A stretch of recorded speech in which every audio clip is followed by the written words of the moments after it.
आगामी काळात राज्य स्थानिक स्वराज्य संस्थांच्या निवडणुका पार पडणार आहेत। मात्र महायुती आणि महाविकास आघाडी आगामी निवडणुका एकत्र लढणार की स्वतंत्र यावर अनेक तर्कवितर्क लावण्यात येत आहेत। दरम्यान आगामी स्थानिक स्वराज्य संस्थांच्या निवडणुका आपण महायुतीमध्ये एकत्र लढणार आहोत असं थेट आज मुख्यमंत्री देवेंद्र फडणवीसांनी जाहीर केलं।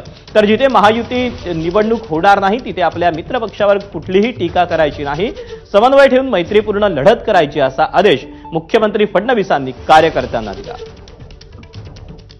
आपण ही निवडणूक महायुतीमध्ये लढतो आहोत, पण अर्थातच स्थानिक स्तरावर काही निर्णय घेण्याचे अधिकार आम्ही देऊ।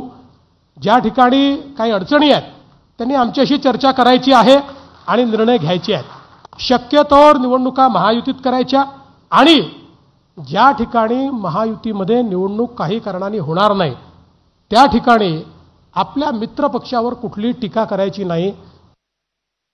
तर युतीमध्ये लढण्याचा सल्ला देताना मुख्यमंत्री फडणवीसांनी ठाकरेंवर निशाणा साधला। ठाकरेंप्रमाणे मित्रपक्षांवर टीका करायची नाही असा टोला फडणवीसांनी लगावला। आपणच आपल्या मित्रपक्षावर टीका करायची। आपण 17 साली बघितलं, उद्धवजी आपल्यासोबत सत्तामध्ये होते आणि रोज आपल्याला शिव्या द्यायचे। ती परिस्थिती आपली नाही, आपल्याला ते करायचं नाही आहे। त्याच्यामुळे शक्यतोवर महायुती आणि ज्या ठिकाणी महायुती होऊ शकणार नाही त्या ठिकाणी आपल्याला मैत्रीपूर्ण समन्वयाने अशा पद्धतीनं आपल्याला निवडून यायचं आहे। पण विदर्भातला सगळ्यात मोठा पक्ष कालही भाजप होता, आजही भाजप आहे। निवडणुकीच्या तोंडावर सर्वांनी एकत्रित राहावं, एकमेकांमध्ये वाद घातल्यास पक्षाला खड्ड्यात घालाल आणि खड्ड्यात जाल असा इशारा मुख्यमंत्री फडणवीसांनी दिला। निवडणुकीच्या तोंडावर सगळ्यांनी एकत्रित राहिलं पाहिजे, एकत्रित बसलं पाहिजे, वाद संपवले पाहिजेत।